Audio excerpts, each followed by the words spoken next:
Bukas na naman po tayo ng package at ito po galing pa po ng Davao. Bali ito po galing po kay Ma'am Rolin May Puno. Ma'am, thank you rito. Ayos na ayos po ito. Yan, at ating buksan na. Kailangan po natin dito. Wala pala tayong gunting, cutter na lang po. Lagi po yan. Ito yan. Yun! Ayos! Balot na balot ng bubble wrap. Excited po tayo dito sa package na to at ang laman po nito dalawang 4K Blu-ray. Madalas po tayo makakuha ng package galing po ng Davao para po yung yung Trendy Tech po, Davao din po yun yung sa Lazada, minsan po dun po kumukuha. Iyan na po. Play po yun.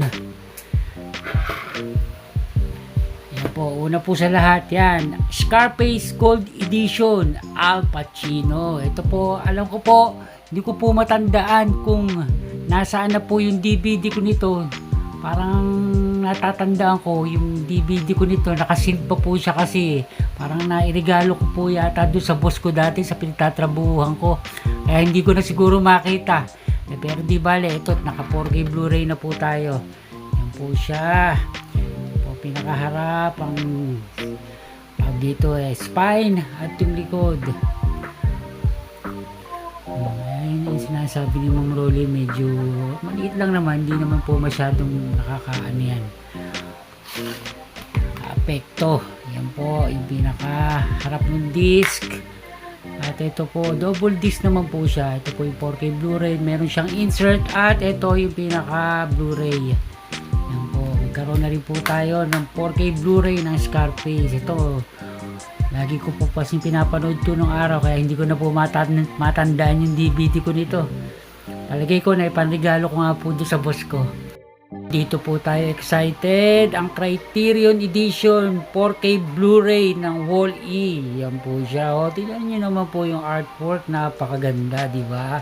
Panalong panalo. Yan po yung spine at likod.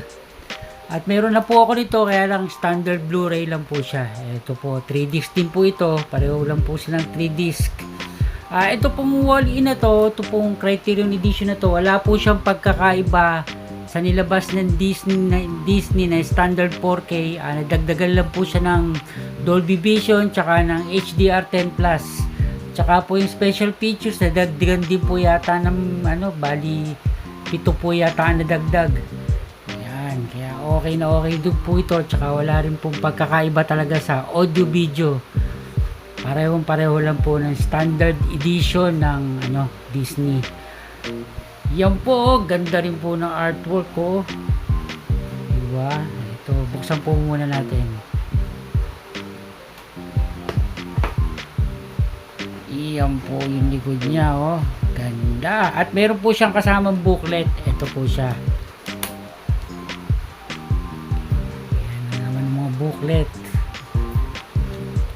Okay na okay ito. At ito po yung pinaka-disc niya. Ito po yung 4K Blu-ray.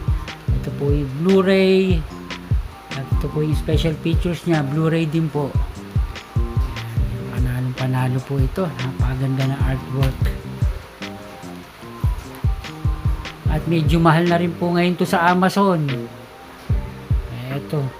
Okay po ito. Ayan mga ka-HD. Ang ating bagong 4K Blu-ray. Asa na po ba isa? Ito, yung Scarface. So, ayan mga ka-HD, hanggang dito na lang po. Hanggang sa susunod na video. Thank you!